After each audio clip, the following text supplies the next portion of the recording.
I am a fourth generation pipeliner.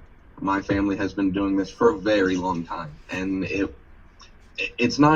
with us, it's not really a question of whether or not that's what we're going to do in our lives.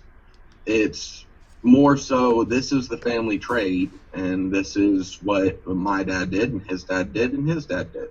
And there are a lot of people in my family, my cousins and uncles and whatnot, that are all in the same industry, and it's really in our blood. I mean, I've been doing this since I was straight out of high school. I graduated, and within a month, I was out on the right of way, and I got my union book and everything else like that. My family's always been union the entire time that they've been in pipe industry. A lot of people, I think, have a misconception as to what unions are and the things that they represent, and I have a lot of discussions with people, I feel, that think that unions are outdated, I would guess would be the easiest way to put it. From my experience, and this is not just in my industry, I mean, I know that 798 itself is probably a little bit more so than these others because we are such an old union, but we take a lot of pride in what we do. And it's more about, we have a slogan in our local: divided we beg, together we bargain. And that is really what it boils down to, is when all the workers that are able to do this type of job, and it is a very specialized skill. I know very few people that can just go out and walk around and just pick up a stinger off of a welder and try to weld. And even the people that I know that can weld, welding pipe is a whole different ballgame. It is something that I know people that have gone to school for years to learn how to do and do well. And it is not something that people go into the industry lightly. It's something that takes time and dedication. And I mean, me personally, I've been welding and practicing since I was about 6 years old.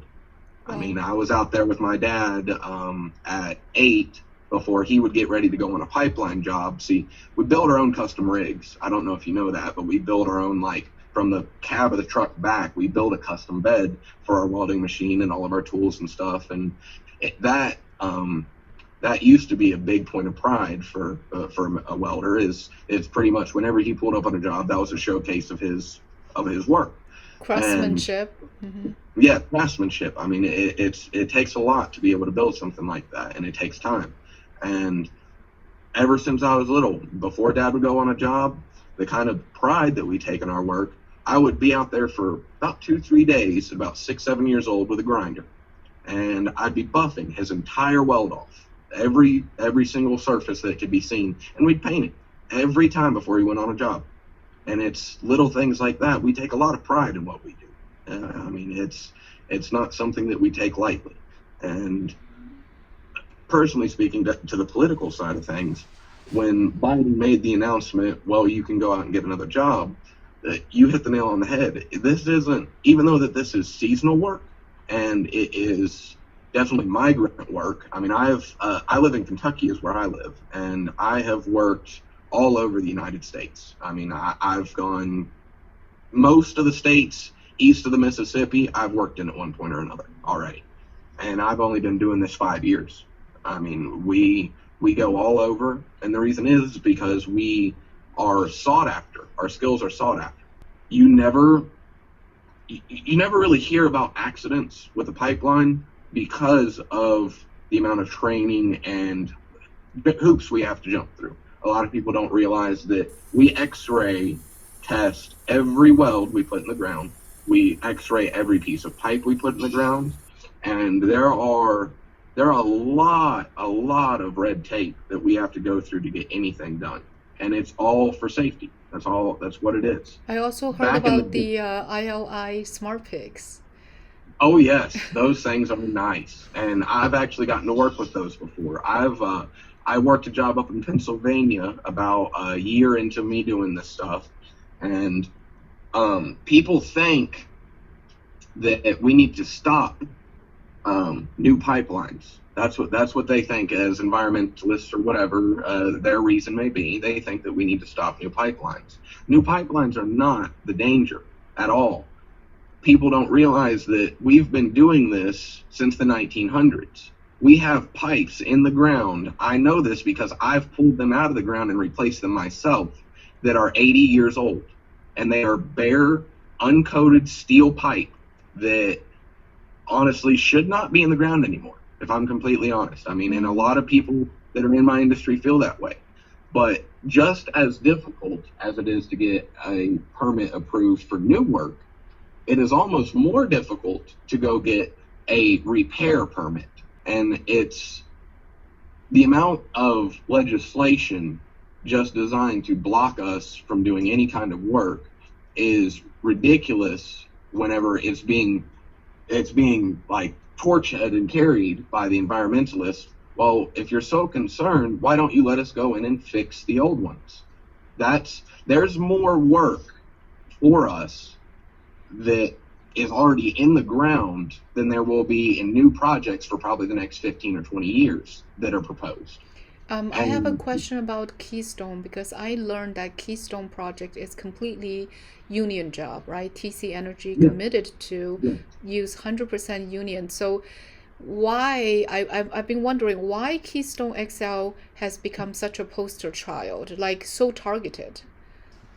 Yeah, it wasn't even an actual oil spill. What it is whenever we do what's called a bore, and what we do is we take this little small pipe and then we push it underneath the ground, and we can sort of control where it goes. Mm-hmm. And we do this to cross interstates or rivers or things like that.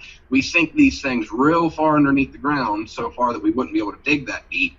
And that's how we make sure that it's safe for any kind of water body or road crossing or things like that. Whenever you do this, you sort of have to pulverize the ground around that pipe with high pressure water just to loosen it up and allow you to force the pipe through. That is called fracking mud. Or drilling mud. We have a term in the industry for it called snot, because this stuff is really, really thick and really, really nasty, and it coats everything just because the way that it's made. So it's typically so deep that there's a lot of clay involved. And anytime that you deal with that, and you're blasting clay with water, you wind up with soup. And a lot of people, what had happened, if I remember correctly, they were doing a road bore, and some people were driving by, and they normally do kind of like a containment around this area to prevent it from spilling into ground or other waterways or something like that. But sometimes accidents happen, and from what I was understanding, they didn't plan on their containment being large enough to contain all of everything. And so they had some of this mud spill over into the river, which, again, it's not really an issue. All it is just blasted mud. That's all it is. I mean, it's what was there before. We've just brought it up 100 feet. Mm-hmm. So, okay. Mm-hmm.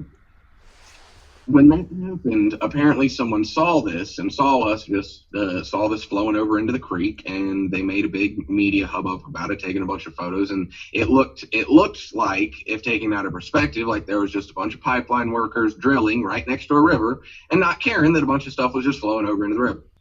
So that was the reason that Keystone became such a poster child, was not because it's 100% unionized job.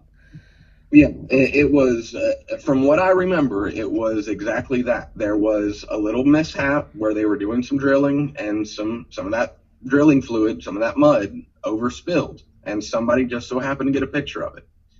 And our solution for any kind of spill is pretty much we dig up the entire spill. We go a couple feet beneath any kind of penetration or any kind of seepage, and we just completely dig it out and load it up and take it off somewhere to be filtered. I mean, we don't take that stuff lightly, because if the EPA or someone else were to be out there and see it's not good. So we don't take any of that kind of stuff lightly. Any kind of spills it's just something that's one of the few risks that we have doing what we do for contamination and pollution. So it's something that there's zero tolerance. I mean, that's really, there's zero tolerance. We have whole crews dedicated to environmental.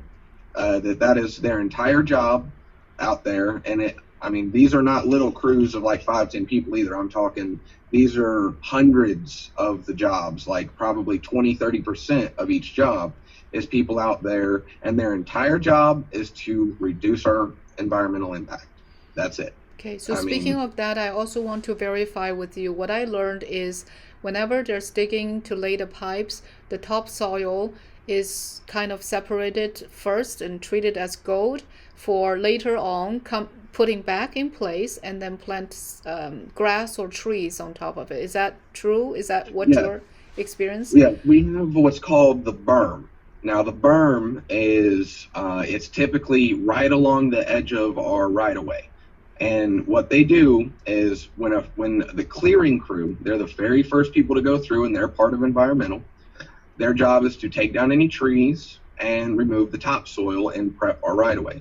They typically take the top 12 to 18 inches and just doze it straight off and move it over. And pretty much we cover it in this stuff that prevents it from pretty much breaking down while it's there and all this other stuff. It's this like netting. And the whole point of that is whenever we go back, that top layer of topsoil is what gets put back and we reseed it. Anytime, if you go to a pipeline right away, I'd say 6 months to a year after it's been completed and finished, there won't be any evidence, none. It will just be a straight, clear path of grass, typically just running straight through the woods, that's about 75 to 150 foot wide. And you cannot tell anything's there. I know a lot of farmers, there are some rules to this, but farmers that may have some of their farmland cleared and might be upset about the fact that they're losing acreage. Let's say they grow something that's not incredibly invasive like corn. Let's say they're growing soybean. They can still grow back on top of that area. We bury them deep enough that nothing can mess with it. And whenever we lay everything back out, we typically do our best to enrich the soil, to prevent any kind of runoff. That's our biggest concern with anything is runoff. Anytime that we have earth open, that's a risk because the natural elements in place to prevent landslides, mudslips, and just your general run-of-the-mill like rain going through that berm, stripping all the nutrients out of it and washing it downstream. We do our best to prevent that. I was working a job back in, I want to say it was 2017, and we got shut down for a month because a real bad series of rainstorms hit us. And and the region we were at was, it was near around Ashland, Huntington area. And so it was very hilly, very, very difficult right-of-ways, and pretty much where it had rained nonstop for 2 weeks, it had started causing some slips and spills and whatnot. And pretty much from the heads up from the guys there, nobody had to tell us to do anything. Like there wasn't some outside government agency like the EPA that came in. It was our heads up realized that we came back in and we do like inspections. We have crews that do inspections every day to make sure something hasn't happened where we haven't been working. They stayed out there for I think 2 weeks, just driving up and down the right of way, checking everything. And if anybody could have had any problem and thrown a wrench in things, it would have been that crew. And they left and they told us that we were doing a phenomenal job. I mean, any kind of issues. I mean, it's not like what we're doing is new. I mean, we know the ins and outs, we know the stuff we're dealing with, and we know how to take care of it. I mean, that's the real big thing. I mean, this isn't an industry that's popped up overnight. We've got a lot of experience doing this. And I mean, 798, the local I'm a part of, is the most powerful local in the United States and possibly the world, because we take such a pride in what we do. There is zero tolerance for failure. We do it the first time, the right time, every time. So sounds like 798 is known for the most traveled, experienced, who has seen the world, that kind of thing. That's the reputation. I mean, we've always prided ourselves on being the best of the best. I mean, that's really what it boils down to. We know that there's a rule in 798. If you get 3 repairs on a job, you're done. And a repair doesn't necessarily mean a failure either. When they x-ray these welds, there's a tolerance of acceptability, because the way that they x-ray them, they can see if it is a 100% clean fusion all the way through the weld. And there is a tolerance. If we have more than a half inch of non-fusion or slag or anything like that, and it's found, we will cut that entire section out and re-weld it before it ever sees service. And if you ever have these mistakes, these little mistakes, and that's all they can be, and they can even not be on a welder. It could be material be an issue, like the welding rods he's using could have been bad. It doesn't matter what the issue, there is no excuse. If you get 3 of these, they get your money and you go home. That's the big thing. Wow. We are the best of the best, and the only way we can stay that way is if we have zero tolerance for failure. Definitely yes.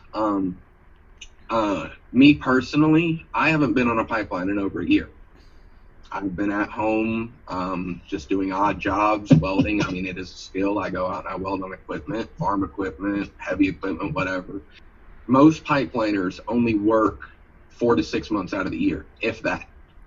The benefit of the local, you can go for 4 or 6 months out of the year and work and make enough money that you can spend 4 or 6 months out of the year with your family. I mean, it's a give and take. It really is. And for this last year, where the pandemic and everything was happening, my last job was in January of 2020 is whenever I finished that job up. And I sort of already saw the writing on the wall. I figured it was probably going to be a good little stretch before I had another job. But then the coronavirus happened. Almost all jobs were shut down last year. Like even, especially the small ones. Were you hoping, or if this project wasn't canceled, were you going to maybe get a call and then go out in March or April to the job sites? Pretty much, that was my hope. I had gone through all of last year biding my money. Last year was actually a very rough year for a lot of us. A lot of us lost a lot of stuff. I had to pull my 401k out, which is my retirement. I mean, yes. The little bit of money that I had been able to put in there over the last couple of years, I would not have made it this year. But after the pandemic and everything, the big project coming up this year, and I was hoping to get up there on it, was Keystone. And whenever its permit got pulled, everybody's focusing on it, but other pipeline permits got pulled, smaller, less visible projects. And the issue is they are making this a poster child, and they're making it out to be some big bad thing, when really it's already there. We're just making it bigger, making it longer. And whenever you kill big projects, you kill all the little projects that support them. That main line, when its permit got pulled, yeah, that hurts for the 12, 13,000 people that were specifically working on that line. But what about the 50,000 that are building the lines coming off that line, that are heading towards houses and cities and towns? It would take 230 miles of semi-trucks, bumper to bumper, to move the amount of gasoline in your average line, in one line, in a day. In one day supply. 1 day's supply for the United States. It would take the amount of carbon emissions and things like that relating to that kind of transport is astronomical. It's ungodly. People always say that we don't need to build these because we can ship it by truck or by train or by boat. And pipelines move such a volume that people can't quite fathom it. I mean, you're talking millions of gallons per day that are moving through these things. And you mentioned that 230 miles of trucks bumper to bumper. It's not 200.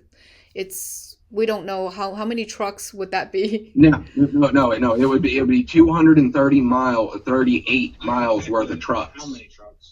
based on your average fuel capacity for a single semi, Okay. an 80-foot long tanker, it would result in 238 miles of back-to-back trucks for 1 day of gasoline usage in the United States.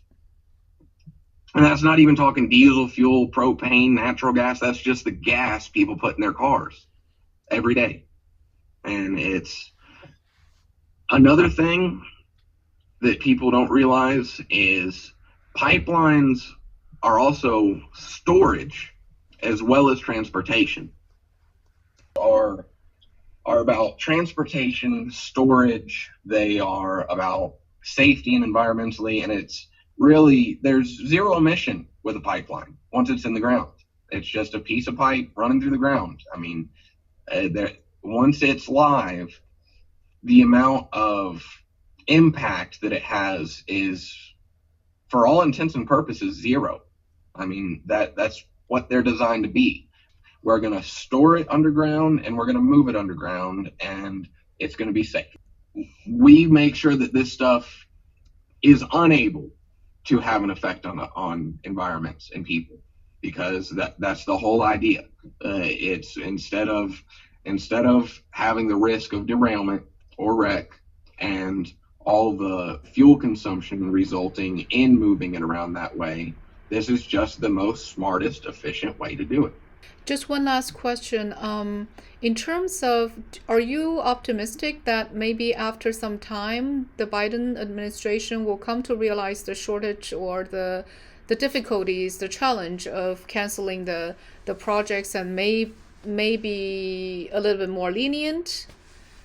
Maybe. I can tell you that I have seen cases in West Virginia where lines were blocked, that whenever developers go to develop a region and like put in a subdivision, for example, they're planning on putting 100 homes in this little 20-acre plot, and they want them all to run on natural gas.